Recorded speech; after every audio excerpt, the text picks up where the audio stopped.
to Out of the Box Radio with me, your host, Christine Blasdale. Out of the Box Radio is a weekly podcast of audible ear candy dedicated to bringing a fresh perspective on this thing that we call life.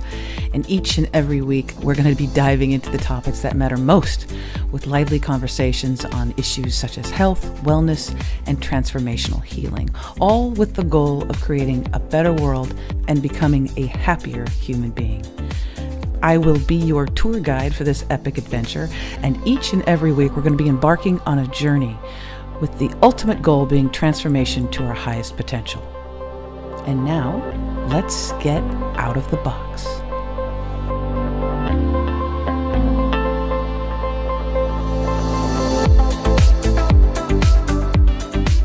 Hello, everyone, and welcome back to Out of the Box with Christine. I am your host, Christine Blasdale, and I am so super excited about today's show.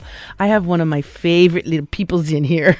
I have the amazing Natasha Duswalt, and Natasha is the president and founder of Peak Models and Talent in Los Angeles, and she's also a published author and inspirational speaker. She has been running Peak Models and Talent for something over 20 years. You wouldn't recognize it if you saw her because she looks like she's just 22 herself. So she started when she was 2. Natasha is also a wonderful wife and mother to 3 boys.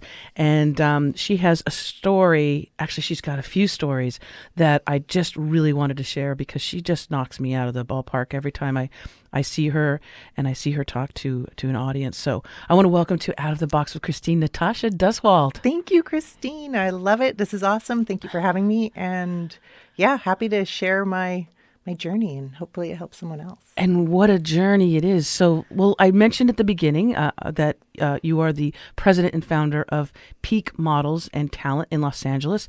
That has been around for quite some time. I remember hearing about it quite a while ago.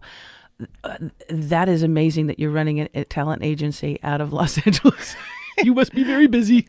Yes, it is a full-time, overtime, all the time thing. And, you know, it's one of those things where I love it because I love seeing people live their dream. I love seeing the booking process. I love when somebody gets excited because they got their first print job or whatever it is. Just to see that joy in someone else because you know they're living what they set out to do. It's an honorable thing to be part of the process. So well, and being as someone I grew up in Los Angeles in the day. Yeah. Okay. I'm not going to say how old people know how old I am. I'm in my 50s. Okay.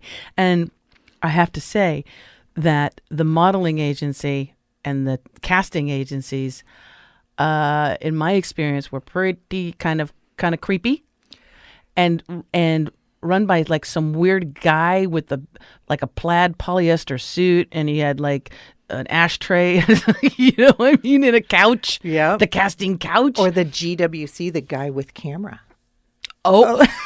We talk about that all the time. We're like, who's this guy? Because somebody will, email us and say, I want models, send them to this place. I'm like, no. Let's do some background checking on this. Yeah, so it's wonderful to know, and if there's nobody that's more trustworthy and kind, it would make sure that everybody is safe and this is legit. Yeah.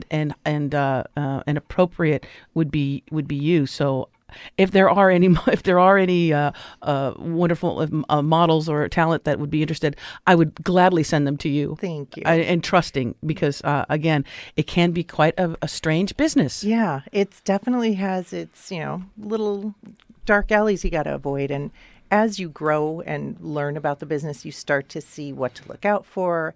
I mean, we've had some crazy things happen where people will literally set up a website, email us the website, and say, and it looks great. It's beautiful. A couple of nice photos. They get stock photos, and they go, "Can you send 25 girls over to this location?" And I literally get that gut instinct, and I go, "Nope, we got to do some more background on this.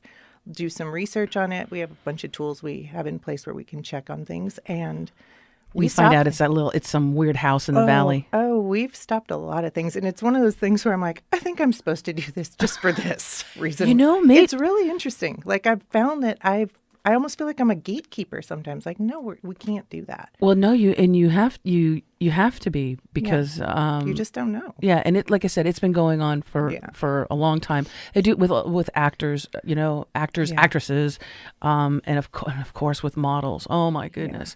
So I'm so glad that you're out there, Yeah. being the gatekeeper I'm here. that you are. I'm here. But I really wanted to your life is just an amazing inspirational journey, and I wanted to have our listeners hear a little bit about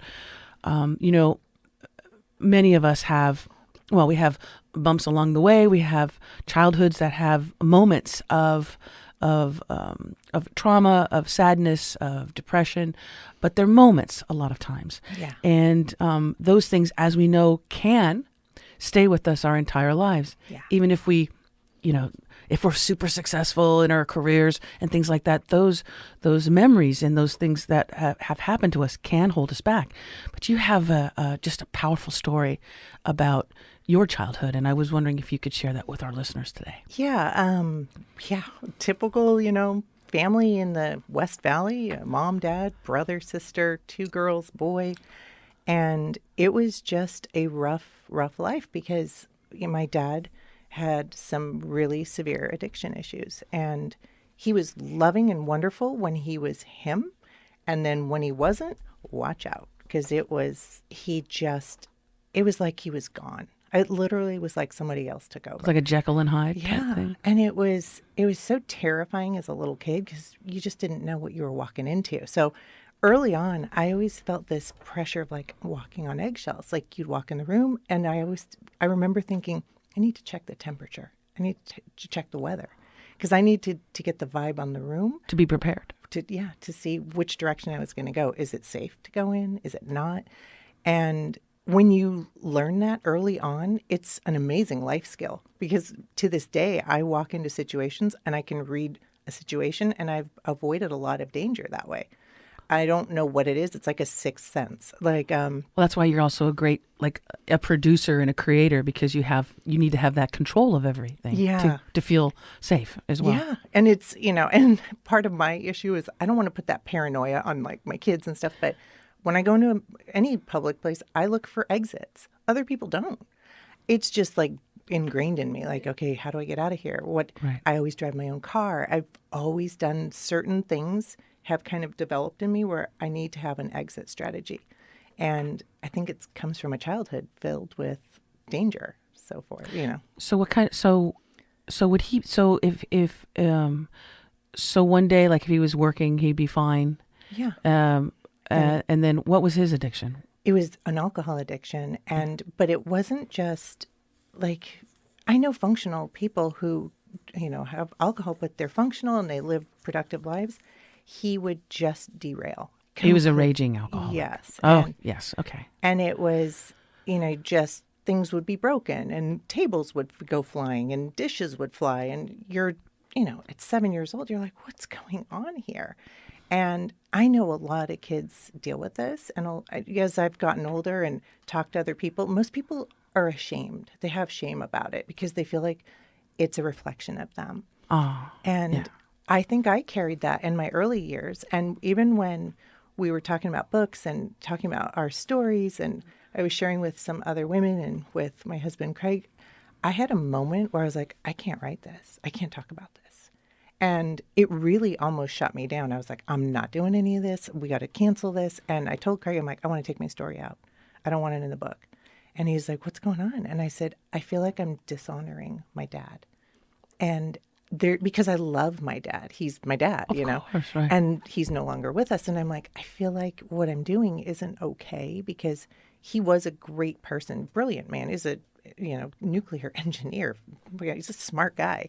And for me to, only hang on those memories, I felt like, am I dishonoring him? And is this a disservice to him?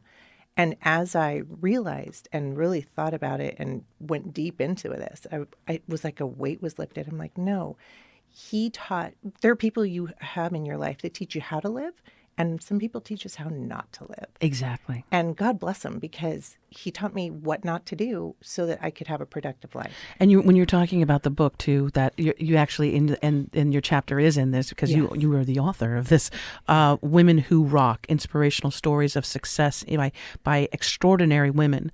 That is by Natasha Duswalt, as well as some amazing other women that are featured in this, and also Women Who Rock too. I know, because there was just so much material. And once we did Women Who Rock 1, people were coming to me going, I have a story. I've got to get it out there. And I feel like it's so healing for everybody involved. Whoever's writing their truth, it just does something. Yes. It helps the person writing, and it helps the person who's reading it, because they can identify with somebody in that book on some level to go, oh my gosh, this happened to me. Oh, wow, this happened to me. I mean, the stories in there are incredible. I was reading some of them. I'm like, oh my gosh, you guys, what have we all been through? This is crazy. Well, and that's why I knew when I saw you, it was at the Craig Duswalt's Rockstar Marketing Boot Camp. When I saw you again, I knew when I first saw you and heard you speak, I wanted you to be on the show, because I know that there are literally thousands of people who have experienced the same thing. Maybe not the exact same thing that you have gone through, or the thing that I've gone through as well, but that have experienced that. Yeah. And they need to hear Yeah. that somebody else has, because it's also very isolating. As a child who goes through with a raging alcoholic, or if you're physically abused, sexually abused, mentally, emotionally abused, you feel very alone. Right. And you could be even in a big family, but you feel very much alone. Oh, yeah. Talk about that. I had, neighborhood kids back in the day, because, we used to run around on the street. We used to go outside. Oh, Yeah. And we didn't have the internet. We had the outer net. So we would play and run and play hide and go seek, and loved it. That was my escape from my reality, was going out and playing with my friends. And one day, the kids down the street, I'm like, hey, let's go play hide and go seek. And they're like, yeah, we're not allowed to play with you anymore. I'm like, what? Like, I'm 7, maybe 8 at best. And they're like, yeah, because our parents are afraid of your dad. Because everyone knew what was going on. You couldn't hide that. You try and hide it, but They everyone could saw probably hear it. Yeah. Yeah. And I was like, but what does that have to do with me? Like, I didn't make the connection, but I understood. Of course, I understood, because I was living it. And I was like, oh, wow. So because of that situation in my house, now I can't play hide and go seek. This is completely unjust. All right, fine. Let's go play kick the can. Let's go climb trees. I just was like, okay, fine. I'll just find other kids to play with. And I started branching out and meeting other people, just because You adjusted. I adjusted. And I also didn't tell anybody what was going on. It became that shame. That was a defining moment for me, because somebody said, oh, we don't want you because of that, which defined my future. So I won't say anything about it, and you'll be my friend. Yeah. And I'm going to keep this secret, because as long as everything looks good on the outside, then you'll like me. Right. And that's what little kids do. Of course. And they adjust to fit in. And then when, as I got a little older, my mother ended up passing away on my 10th birthday. And I remember school saying, well, I went back to school the whole bit. And at one point I was like, I don't really want to do this. Like, I'm 10, maybe 11 by now. And I just walked out. And I always see that now with kids who, you see kids act out, they do stuff. And I always think, oh my gosh, pull that kid back in. Don't let them drift off to the edges and, derail. Pull them in, invite them, include those kids, because those are the kids who are dealing with wreckage in their homes, in their personal lives. They need connection. And connection, a lack of connection just leads to addiction. I'm completely convinced. Of course. Oh, yeah. And it impacts your relationships, your future relationships, your relationships with your own children, and your relationships with your loved ones and partners and spouses as well. If you can, you tell an interesting story about leading up to the time when you were about 10 or 11, about how bad it was getting at the house. Yeah. And was it that did your mom finally, did she leave him? She had remarried, and we had a... Because he was abusive to her as well? Yeah, really. In front of the children? Yeah. Oh, yeah. God. So it was, and as a young girl, I saw that and went, ooh, I'm not doing that. I'd rather be by myself if that's what's out there. You know what I mean? Like, Right. And as a younger woman, I remember dating people who were not great and very little, like, on the abusive side. Mm-hmm. And I remember talking to someone, they're like, yeah, sometimes you repeat the patterns that Well, you because saw that's as all a you child. know. Yeah. If that's all you knew, is Yeah. that how it was from your earliest memories Yes. of him? Yes. Oh. Yes. Oh, Natasha. Wow. Yeah. And definitely good memories too. No, but Very good. that's the weird thing, Right. because it's like This push-pull. it's Yeah. very confusing. It's like, hey honey, hey baby, come give me a hug, and then the next time there's a slap or And you're like, who wait, that's not the same person I saw earlier. very And confusing. That's confusing for kids. So she did decide to leave, She did, and got remarried, and then and she took you, the children. we went to Europe to go visit her father. She hadn't seen him in something like 20 years because she moved here from Europe at 18, went to high school in the U.S., and I guess last year of high school she got here. And I remember the running joke was my grandmother saying, "Oh my gosh, she's chewing bubblegum and wearing blue jeans. What did we do?" Because, So American, so funny. And she got here, and once she got remarried, we had like a year of peace, and then she passed away in Germany. It's almost like she went home. You know what I mean? Right. She missed her dad. She wanted to see him, and she got there, and that was it. And I was in the room, and I was like, "You've got to be kidding me!" And Like, you're with her. yeah, it was a very small apartment he was living in, and they had a little extra room and I was in like a cot next to her, and she just had a heart attack in her sleep, and that was the end of that. And dealing with that I didn't speak for a year because I was so shocked and it's a weird thing, like, to not really speak unless there was something I needed. Like, if I needed water, I would say I need water, but minimal, like only basic needs, no conversation at all. And this, when your mother passed, with you right next to her, and it was just you, and you're in another country, and you're 10, right? Yeah. And it's your birthday. Yeah, was not the greatest birthday gift. That's why I always say, I think she dropped me off here on planet Earth, and I was. But I mean, here for a reason. the impact has the exclamation point at the end of the sentence, right? It's quite. So what happened? You're 10. You're in another country. You're in Germany. Yep. What happened then? How we came back? I was with my stepdad at the time, and he was in as much shock as I was. We got back to the U.S. We land, and he's kind of like, I gotta go, because he has a whole other business. He has his own kids. He goes back to his life, and a couple people are there. I don't even remember who these people were. I have no idea who, but they're like, "Oh, we have really good news. Your dad's coming back." And I'm like, "What? What do you mean he's coming back?" "Well, we know, you're after your mom's gone, you don't have to go anywhere. Your dad will come and take care of you." And all I'm thinking is, "Oh, this has gone from bad to worse." And he comes back, and it's just escalated now because he's grieving and he's coping with whatever he's coping with. So he's drinking more. Yeah. And he's losing it. He ends up getting like a brain tumor at the same time. He is just completely having a rough time. And I'm looking at this going, I can't live here. There's no food in our house because he's just not a productive dad at this point. I forgot about that. About that aspect. Yeah, so I'm just like, okay, it's time. And I have a grandmother in Michigan, and she's kind of talking to me and saying, you got to tell the school. And I don't want to tell the school. Like, no kid wants to run around and go, hey, this is what's going on. Little kids don't do that. That's why it's our job to reach into their lives. Exactly. And try and pull them in and talk to them and help them.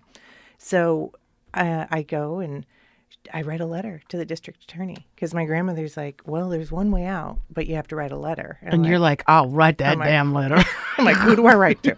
And she gives me the address. I get a stamp from one of my neighbor's parents, and I send a letter. And you sent a letter to the district attorney? Yeah. And I had And how old were you?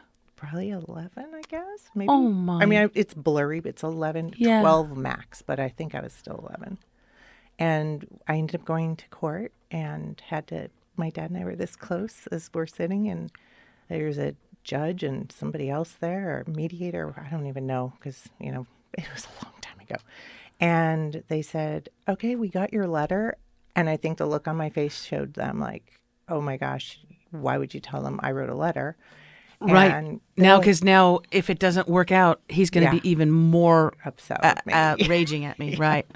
And they just looked at me and they said, "Oh, you know what? We'll deal with this later. But yeah, we just want to go over your lifestyle at home and so forth." And I was done. That was it. I didn't even go back with them. They pulled me aside, asked me some questions. They're like, They pulled you aside away from him. Yeah. I was going to say that would be. Yeah, it was. That's a lot of pressure on a kid. It was, and I remember thinking, "Oh my gosh, okay." And they said they arranged it with another friend, I think. I don't remember. It was so blurry, but I ended up going into a foster situation. One of my mom's friends had taken me for a year, and then my grandmother came and took over. So I was okay when she got there. So but, just so crazy. you self-emancipated Yeah. at that age of 11, about 11 or 12 tops. But I was put into a situation, a home where I felt safe. I knew these people. It was foster situation, but it was still somebody I knew. Which, because that could also go. I've heard stories too. Right. Yeah, I don't recommend doing this. No, unless you really I've heard just horror stories, and if people are getting paid to have children that they foster, that's a whole other thing. But the potential for abuse, all of that is just horrific. But so at that point, you were like guided by your angels, so to speak. And then my grandmother moved out to California and took over from there. And I stayed in school and lived with her and grew up. And those were good years because she was so structured. She was like that old school Russian grandmother who was like, you're eating at this time, you're doing this at this time, you're taking piano lessons, you're going to ballet. And that's what I did. That was my life. And she loved you. Adored me. And I loved her. And she's like my person. Grandmas are the they're the best. I got a real soft spot from my grandmother as well. She really raised me as much as she was able to. I wanted to know, do you remember when you were sitting face to face with him in that, was it a courtroom or a mediation room? It was like there was a main person and two other people there. So I don't know. I'm assuming it was more of like a mediation room maybe. But yeah. Do you remember? I don't know. The look on his face, and did you try not to look at him directly? Yeah, I tried not to look. Okay. Because I felt him looking at me, and I was like, and that look. You knew that look. Right. I just had that. My stomach just dropped. I was like, they did not just tell him I wrote a letter. But when you're that afraid as a kid and it's that serious, you gotta like talk to somebody. But I wasn't willing to talk to school. School pulled me in a couple times and said, okay, well, we're seeing some, like, why are you leaving school? And I literally just said, because I feel like it. I don't want to be here. And they said, well, and in no uncertain terms, they were like, well, we're going to have to call someone and you're going to be in trouble for this. And I'm like, who are you going to call? Because you really can't call anybody because he's not available. My mom's not alive. So what are you going to do?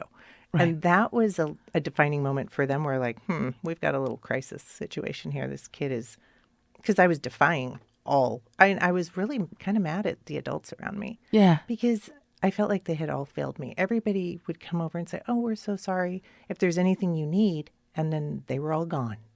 And I'm stuck in this situation with a bunch of well-meaning adults who are claiming that I'll be there to help you out. And not one of them helped.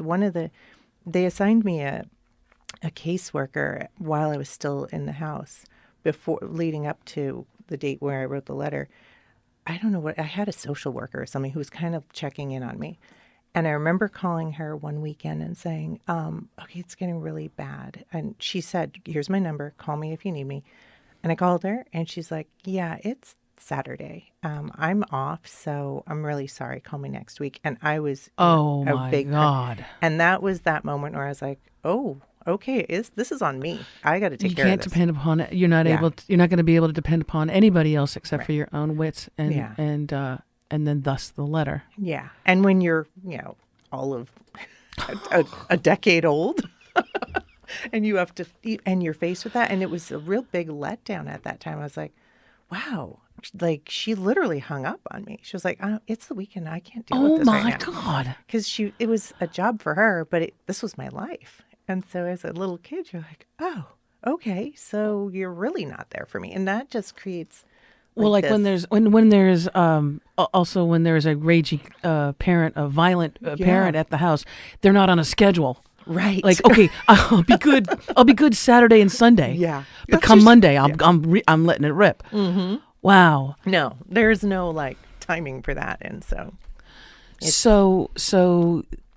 So thankfully you had your grandmother did come into the picture. yes. And you finished school. Yes, And- finished and did a little bit of college and realized that it wasn't for me. It was a choice between I needed to live. I needed a job and I didn't have family to take care of me. So I had to work. And I took like a year and a half. I took some things and got some business classes in there. And then I was like, all right, I'm on my own. Got a job and realized every time I got a job, I wanted to run it. I was like, oh, we need to change this. And I love you. I was like, wonder if I'm You're doing not it gonna- kind of wrong. Yeah. I was like, I could help you. And they would just look at me and be like, you're all of 18 years old. And so I started a little window covering business at 19. Did that for a while. I used to go knock on people's doors and say, I can do your window coverings. And they would hire me. And I was always so surprised. I'm like, why do people hire me? Like, you know what Were I you mean? talking window coverings? Are you Like talking the blinds, the shades, Oh, the shutters. yeah. Yeah, I sold all of that good stuff. You know what I did when I was a little entrepreneurial Yeah. kid too, was I would walk down Ventura Boulevard and you know the windows on the stores? Yeah. And they used to have like jean stores. Yeah. It was a really big thing Yeah. to have jean stores because of Jordache. always had- Jordache, Sassoon. I would go down and I would say, give me $100 and I will do your front windows. Oh, very cool. Very And they creative. were like, and yeah, they were like, oh, I never thought of, oh, okay. I mean, now they have like professional people Yeah. that do it, but but yet back you were in trend setting. back in the day, Yeah, and I had a blast. that's really fun. Yeah. So when you said window dressing, I was like, oh no, you did that too? Okay. See, I was putting the thing to cover the windows. You were actually being creative and putting the beautiful like jeans and nice displays. So you did that when you were I think it was 18, 19? 18, 19, Uh-huh. and I basically had that business for a couple of years and realized, yeah, this isn't for me. It just wasn't my.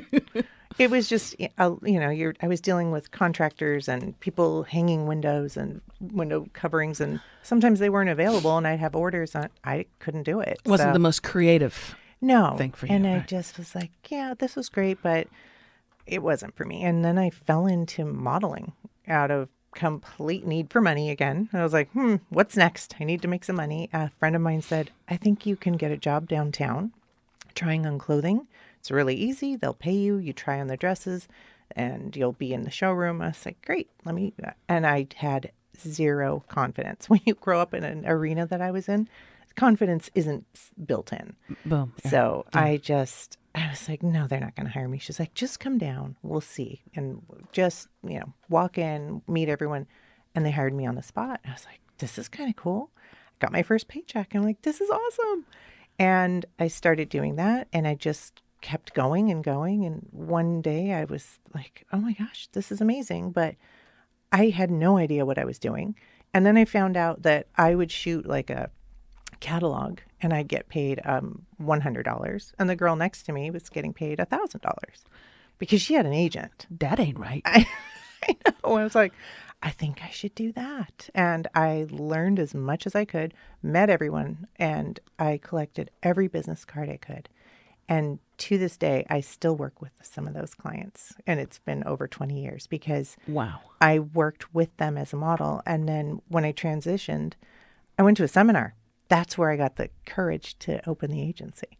I went to a seminar and they were talking about, what do you want to do? What do you want to transition into? And I remember thinking, oh, I'd really like to do this. But my doubts were, oh, no one's going to take me seriously because, I was a model. I'm a female. They're just going to poo-poo it. I had a lot of that, like, I'm not worthy to do this. And that comes from that childhood. Yeah. You're not worthy. You're not worthy to be a happy child. You're not worthy to have your own dreams. You're not worthy to have your own company. Right. And so I had to do a lot of work on that. And I remember they had this coach guy. He was at the end. And part of the deal was we did the seminar. And by the end of it, they had a thing to sign up to do a year-long program to kind of work through your stuff and get to your next level of goals. And I was like, okay. And Craig was with me. Craig's the one who signed us up for this. And I said, at the end, he's like, whatever you do, just don't sign up for anything until you talk to me. I'm like, okay. And they separate us, put us in 2 separate rooms with these coaches. Bad idea. And the coach is like, well, what are the 3 things you want to do most in the next year? And my number 1 was go to this program for the year. That was on the top of my list. So how am I not going to tell the guy? And number 2 is, I don't know what it was. Oh, and it was like open a business. And he pulled out my strengths, and no one had ever done that before. He said, well, what do you do now? I said, well, I try on clothing for modeling business. I work with the manufacturers in downtown. And he goes, are you on time? Yes. Are you ever, is there any reason you shouldn't make more money at what you're doing? And he taught me the value of what I was doing, and that because I was able to show up on time and had experience and had some background in this, that there was credibility in that. And I had never seen it that way. And he's like, well, maybe you could just charge an extra $10 for your service. And he goes, and over the year, he mapped it out where it would pay for this program. And I was like, huh. Well, this sounds doable. Yeah, and it was just an interesting way to look at it because he made me see things in a different way. Yeah. And of course, Craig comes in, he's like, so how's it going? He's like, well, we figured out how you can do this program. And Craig's looking at me like, what did you just do? And I'm like, no, we've got it all worked out. And long story short, we ended up doing the whole year, and it completely changed the course of both of our lives. So. And when you're referring to Craig, that's Craig Duswalt. Craig Duswalt, yes. Who's the CEO and founder of Rockstar Marketing Bootcamp and Rock Your Life, and now and then you both run the nonprofit too, right? Yes. Band Together Foundation. Look at all that's happened. It's crazy, and you're doing this beautiful journey together. But what I love too is that you've always you like your independence. Oh yeah. You have your own. I mean, Peak Models is yours. Yeah, that's my baby. That's yours, rock, stock, barrel. Yes. That's yours. So you have you have this trajectory.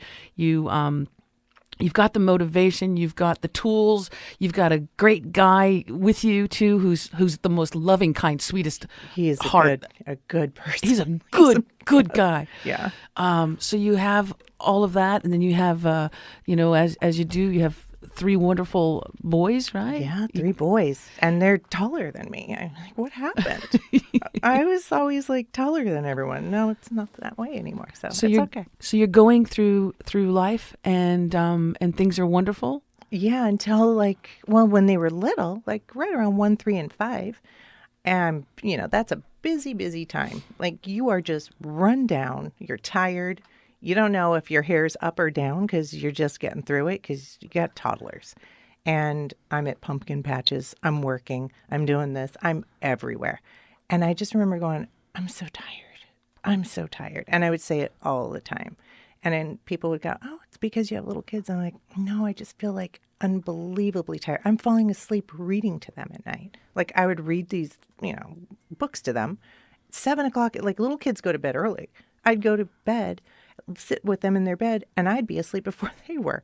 And I was like, something is not right. And I had this really weird feeling in my chest, and it was going on for months. And I went to a cardiologist. I'm like, something's wrong. There's something in my chest. I feel weird. He's like, no, it's fine. You're stressing. I'm like, I don't know. It feels weird. runs all the tests, EKG, everything under the sun. They do it. Like, no, you're fine. You're in good health. Have a great day. Go relax. Go take some yoga. Everyone's telling me to do Go yoga. do yoga. It always goes back Go to meditate. yoga. Yeah, and I'm like, okay. And then months go by, 6 more months goes by. I'm like, it's getting worse. Now I've got this horrible dry cough. It won't go away. It's week after week. I can barely get a deep breath because it hurts to deep breathe. I'm like, gosh, I feel like there's something in there. I go back to another doctor. I walk in, I burst into tears. I'm like, something's wrong. And he goes, no, you're stressing. I'm like, no, I'm serious. If this isn't figured out, I'm not going to be here in a year. And he goes, why would you say something like that? I'm like, because I know. We know our bodies. We know our bodies. And we do. We know when something's wrong. And I always tell people, like, let my story be your reminder. Don't ignore those little hints. They're like little pebbles. You get the pebble, then you get the rock, then you get the boulder. And I got the boulder of all boulders, which was I had 3 little kids, 1, 3, and 5 years old. And I found out that I had cancer. And had I stopped it earlier, maybe I wouldn't have had such a rough road. But I went almost a year begging people to find it, and no one could find it. And ironically, I went to, like, those like walk-in doctor clinics. Yeah. Like just basic, like, oh, I've got, a sneeze. Can I get cold medicine? And they hand you something. Walked in and there was this one doctor and she said, you know what? I don't like this. She goes, let me run some more tests, blood tests. She did a scan on me and she goes, I just feel like there's more going on here and nobody's paying attention. And she goes, I'm going to have you go to the hospital and do a scan. I ready to do the scan. I get there. Next day, I'm back at the pumpkin patch because it's October. It's full bore. Little kids need their pumpkin patch. 1, 3, and 5. Yeah. Stroller, everything. And I get this call, and they're like, hey, you need to come to the hospital. You need to redo this test. I'm like, no, I can't. I'm doing I'm this. at a pumpkin patch. Right? You got to. We're doing face painting. And it's like a Friday morning, and it's like a little preschool thing. And then Craig calls me. He's like, you really need to go do this. I'm like, come on, seriously. And so I get there. I'm like, okay, I'll do this test. I do the test. And then they call me back. They're like, come back 6:00 at night. I'm like, 6:00 on a Friday night? Who's going to the doctor at this time? They are rushing me through appointments. And I'm sitting there in this one waiting room. And I'm like, for a second, everyone's pretty much gone. And I hear the doctor talking. He goes, hey, I've got this mom here. And it looks really, really bad. Can you just get her into do some type of procedure tonight? And I'm listening to him. You're like, you are surely not talking about me. And I'm like feeling really bad for this girl. Who's this girl? Who is she? And I feel so bad for her. She's got 3 kids just like me. And it was one of those defining moments where I actually realized I was feeling bad for myself. But when I realized it was me, I was like, oh, yeah. I wasn't feeling so bad for myself anymore because I don't do that. I don't do like the self-pity thing. I was like, right. Oh, yeah, I'll be fine. And so I get there. They do all these needles in my neck. And then we find out that there's like this hot dog shaped like growth in my collarbone. I'd never seen it because I didn't spend any time in the mirror. I wasn't doing that. And literally it looked like somebody wrapped a collar around my neck. Wow. I was all swollen. And she goes, did you ever notice this? I'm like, oh my gosh, what is that? It's huge and it's puffy. And she's like, yeah, we got to like get in there and look at that and biopsy it. Long story short, we are doing all sorts of fun stuff. We're doing surgery doing like stuff on Friday, then Monday morning surgery, Tuesday morning, some other surgery, Wednesday start chemo because surprise, you have cancer. Wow. So in just a few days, yeah. you're on chemo. Yeah, I found out Friday night, and they weren't even going to tell me. They're like, oh, okay, yeah, so we'll let you know Monday. Just call this doctor. I was like, oh, guys, I can't do that. You got to tell me No, don't let me wait over the weekend. Yeah, I was like, I can handle it. And clearly I couldn't because I just burst into tears. I was like, I didn't have it before I came in here. You gave it to me. Well, I was like, I think it's a great form of denial because I just didn't believe it. Yeah. And all through the treatment, I kind of didn't believe it. And I kind of stuck to that. I was like, yeah, that's a diagnosis. And I get it. And I'll do what I have to do. But this is not sticking with me. It's temporary. And I really kept that mindset the whole time because I think more people completely break down when they get a cancer diagnosis and they let that take over the thought of it. They the fear of identify it. with that. Yeah, the fear of it, the thought of it. Cancer is a word. It's not a sentence. Well, and we all have cancer. We all have cancer cells in our bodies. Yeah. It's certain things will bring it out. Stress, toxins, environment, the way what we eat and drink, and a lot of our mindset as well can induce it. You know what's really interesting, and I feel like this time that we're in life right now, it's so interesting to me that it's not talked about it. Well, in arenas that you and I visit, we hear a lot about it, like your thoughts, create your reality, or, what you focus on, you get more of. And have you ever noticed you're watching the news and you just get this crappy feeling because you're hearing the stuff of what's going on in the world and it gets you down. Next thing you know, you're just feeling blah. You don't have any energy. You don't want to work out. I don't watch the news. Well, I don't watch television. You know what? It's really, really weird is that the only thing I'll watch on television is Saturday Night Live. Oh, good. See, you like to laugh. I like to laugh. Yeah. And anything else, I don't like the energy. Right. Because it affects you. And I mean, even with like some of the social media, sometimes it becomes the comparison game because you're on a Saturday morning, like we all love to like maybe take a break, have a coffee, flip on and look through stuff. And you're like, oh my gosh, so everyone's hiking. I should be out hiking. Why do I have to be hiking if I don't want to be hiking? If I want to hike, great. But don't feel bad about it because everyone else is hiking. It's okay. Right. You don't have to hike if everyone else is hiking. And I think what we do is we become this thing where we look at what everyone else is doing on their highlight reel and we go, oh, I'm not doing enough. Well, we compare ourselves as well.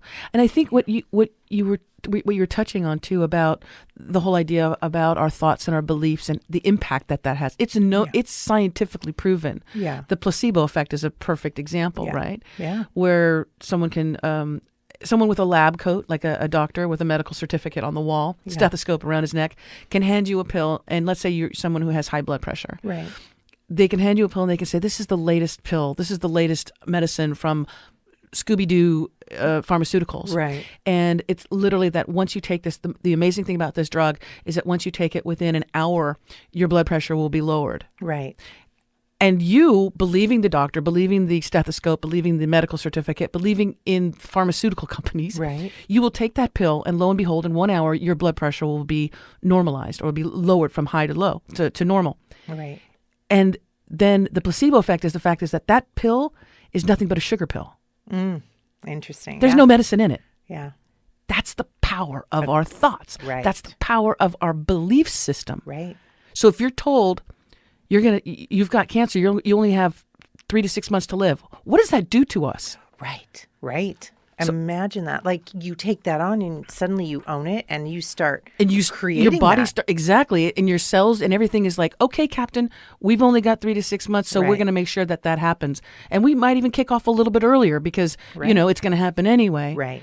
I do think that the future of medicine is going to be a combination, but there's going to be much more sound therapy, light therapy, healing as far as us telling ourselves to heal. Right. Like ordering ourselves, ordering our body. Not ordering. It sounds so No, but I get it. You're militaristic, almost like talking through the healing. Exactly. Absolutely. I think it's going to be a blend. Because don't get me wrong. I believe that we need it's amazing what they can do in the world of medicine. As far as you cut your hand off, you can basically like stitch it back up. Right. That you're not going to wish back. Right. You're not going to do a mantra and it's going to magically come back. Right. No, there's a place. But there's for a blend. Yeah. There's a blend to that, and it can be so powerful. So you're diagnosed. You begin treatment. You've got 3 little kids. Mm-hmm. And a darling husband who's probably worried to death about you. Oh, and it's so interesting because I was thinking about it just recently. I was like, I don't know how I would cope if I were on the other end of that. Because when it's you going through it, you know what you're feeling and you know how you're processing all these things. But I can't imagine watching someone go through that and not knowing. Because he had to watch this and not know what the outcome was going to be. Because there's no guarantee. Sometimes medicines work for some people. Sometimes it doesn't work. You don't know. So to be on his end, I can't even imagine what he had to deal with. And plus knowing that he's got 3 little ones to raise in case things don't go well. But I was on a mission, and I said it from day one. I was like, well, I'm here. I'm staying because I'm raising these guys. I'm here for the duration. And I kept that on the forefront of my mind. Every time I woke up in the morning, I would say to myself, every day I'm getting stronger and stronger. My body is doing what it needs to do. And Brilliant. I would rest when I was tired. And boy, that stuff did knock me out. And I would be down for 5 days straight. But what we did, we would make plans. So, you know how anytime you don't feel great, nobody wants to make plans when they feel like crap because you're like, oh, I just want to lay on the couch. Yeah. Well, I knew that I would feel crappy for 5 days for sure. Guaranteed down for the count. Don't even, good luck if I even open my eyes for tea. But on that 5th day, I would come back to life and I would be like, okay, I can do this. And I'd have a week to go through decent days. And then I'd be back down for the next. So you'd plan those things to do during that week. And then what I did, I started planning out. And I started planning out 3 months and 6 months and planning out when I'm done with this, what am I going to do? Oh, that was very important. Yeah, it is important. Because we're so caught in the cycle, in that downward spiral of, oh my gosh, I'm sick, I'm dying. Right. Oh my gosh, so this, and we're only in that moment. Right. And we don't see what's happening, or we don't vision what's going to happen in the future. Yeah, I call it circling the drain. Because it's literally like you just feel horrible. And I mean, this happens like when you get the flu. You feel like crap. You're like, I'm never going to get better. Yeah. And you do. And it goes away. But I think we get so caught up in that this is always going to be this way. And I see it like raising kids. When stuff happens with kids, they are so new to life that they have a negative emotion and they're like, oh, it's always going to feel like this. And so part of our job is to go, this is temporary because tomorrow's a better day. And so what I always did, and I say this to everyone, plan your stuff for when you're done. Have a celebration. When you're done with your treatment, you're going to have a party. When you're done, after that, 6 months, we would go to Disneyland and they go, are you celebrating anything? I'm like, yeah, I'm still alive. And it made it fun. It brought the joy back to life. And I think that's key. I mean, if you don't have joy, you're just going to get caught in your spiral. You got to get out of the spiral.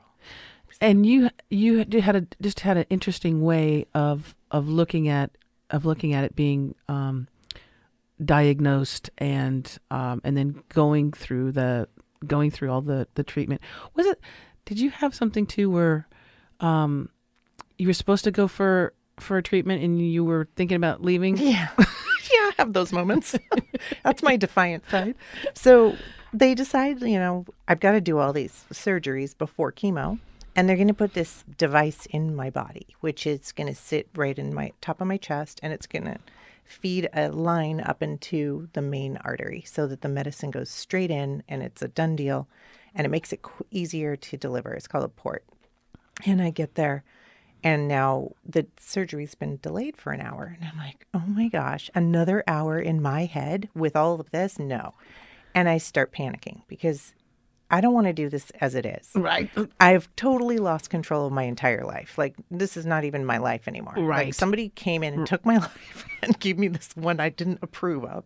And I was like, I'm not doing this. And my husband's looking at me. He's like, you have to do this. And they're all ready for you. Yeah. And they're all like, the room is set. Oh, yeah. I'm wearing the gown. I've got the little, whatever, that thing, that hat bonnet on that makes you look just awful. And I'm sitting there and I'm like, nope, not doing this. And he's like, I don't understand what you mean you're not. And the whole team is there and they're looking at me like, and they're looking at each other like, is she serious? And I go, no. And I go over, I start putting my tennis shoes on and I take off that bonnet and I'm like, guys, I'm not participating. And they're all just, I'm not participating. I don't know. I don't want to play a game anymore. I just didn't want any. And because of the thought, it just had so much attached to it. It was like, I have to do this, then I have to do this, then I have to go to a chemo chair, which I don't even know what that means, but it sounds like an electric chair. Right. And I'm thinking, I don't want to do this, so I'm not gonna. because this is what I did at 10 when I said, I'm not going to school and you can't stop me. That defiance kicked back in. And then my husband was smartest guy ever. He's like, okay, it's your deal. Best thing he could have done.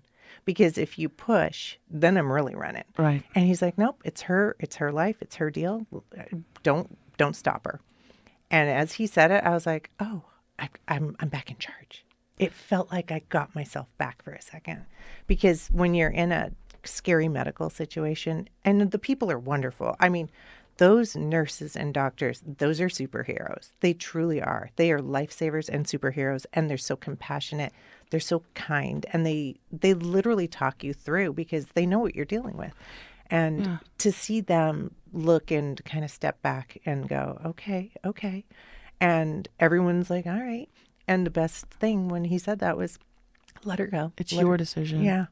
And then in comes the doctor. Because somebody clearly tipped him off, like, you're going to lose your patient. And he walks in and he goes, I know what you're going through. And I was like, no, nobody does. No, you don't. Yeah, because I'm really sad right now, and I don't like this. And I'm just going to pout, and I want to leave, and that's it. And he comes in and he goes, I know how you feel. He goes, because I was told that if I went to sleep, my heart would stop. And I'm like, what? He goes, yeah, and I have 2 little boys at home. And he goes, and I couldn't get the surgery for 4 days because it happened over like a holiday weekend. So he had to stay awake? He had to stay awake for 4 days. You're kidding me. And he's telling me this story, his personal life journey. And I'm like, oh, I have no problems. Okay. Give me that chair. Yeah. And I was like, all right, so where do we go? And he's like, just come on in. Let's get this done. Wow. But he was so compassionate that he shared his reality. He goes, I didn't know what to do because I had to stay up for 4 days and my heart was going all over the place. And so you could relate to him as a parent. Yeah. That was divine intervention right there. It was amazing. And you know what it was too, is that you were triggered. Yeah. Because you were in a situation just like when you were a child. Yeah. Felt out of control. You didn't have control. Something was going to happen to your body, and it was your mortality. Mm-hmm. Didn't know if you're going to make it through lots of stress, high anxiety. Yeah. And it wasn't, your father that you're walking into a scene on. This was something that you, again, felt like you didn't have control of. Right. So you turned it around. Yeah. And thank goodness for the doctor too, who felt like to share that story with you. Wow. Yeah, and that's why I always say the medical teams are like amazing people. They really, really are, because they share their stories. And if they don't have a story, they will find someone in their team and go, oh, so-and-so, listen to what happened to her. Because they're human too. They've all experienced things. So, and your story is is it in both books? It's a version of it. A different. One's more business. I have to look because people should get them both. Yeah, it's Women Who Rock by Natasha Duswalt. Also, Women Who Rock 2. And you've got a few books. I do. Why didn't someone tell me this? 25 life lessons for kids and grown-up kids by Natasha Duswalt. And this is very cool. Modeling Secrets Revealed by Natasha Duswalt, America's modeling coach. Everything you need to know to become a successful working model. I want people to find out how do they find out more about you, get access to all of your written works, and just dig up all the beautiful, wonderful, juicy information about you. Where do people go? They can check out www.peakmodels.com. That's the agency. I will be at the Rockstar Marketing Bootcamp in October, the 3rd through the 5th at the Sheraton Gateway LAX. They're welcome to join us there. I will make sure I have a link to that event for people so they can come and see you there. Yeah, I'd love to, meet more people. I'm a people person. Well, you're just so inspirational and such a bright light. Is there anything, we have just a couple minutes left. Is there anything that you'd like to leave the audience with, or anything you want to tell us about what you're doing, what's coming up? What is coming up? We have another book in the works coming, Rock Stars. Oh, that's right. That's on the way. And in full, what is it called? Disclosure. Yes. This is my first, this will be my first parlay into the published world. I'm going to be a published author. I'm one of the chapters. Yes, you are. I'm so excited. I'm so excited. You have no idea. And I have to say, if anyone was going to be the first, it's you. It's you and Craig. I love it. I love it. I love it. No, it's been a great journey. And if I could tell anybody anything is listen to yourself, listen to your body, honor your instincts, and listen to that still small voice inside that it knows what you're supposed to do. And you know yourself better than anyone else. Don't poo-poo those little like aches and pains or weird things you feel. Go check it out. It might save you. Saved me. Natasha Duswalt, thank you so very much. Again, Thank I you. just love and adore you. And Craig as well. Please send Thank him you. my love. I I will. love that guy. He's such a good guy. I want to thank you, and I want to thank our wonderful listeners. I hope that you have enjoyed this program. And if you have, and you want to share this, this is a very powerful discussion that we've been having. And if you want to share it, you can share it very easily. The YouTube video of this program is super easy to do. You don't need a lot of technology. You just hit the share button and you can share it on Facebook, I think Instagram. No, I don't know about Instagram, but you can share it in emails. You can share it in your instant messages. It's super easy to do, and we'll have links to everything from Natasha. We'll also have a link to the next Rockstar Marketing Bootcamp. If you'd like to attend, you can meet Craig as well. Craig and Natasha will be there, and it's just a phenomenal. I've been to a few now, and it is an incredible experience. But you can easily share that, and if you are not a subscriber and you want to subscribe to this podcast, you can do that through YouTube or iTunes, iHeartRadio, Podbean, Spotify, etc., etc. If you need information about that, you can go to outoftheboxwithchristine.com, and there's all the links there on how you can subscribe to the show. Until next time, as we always say, remember to think outside of that damn box. Bye for now.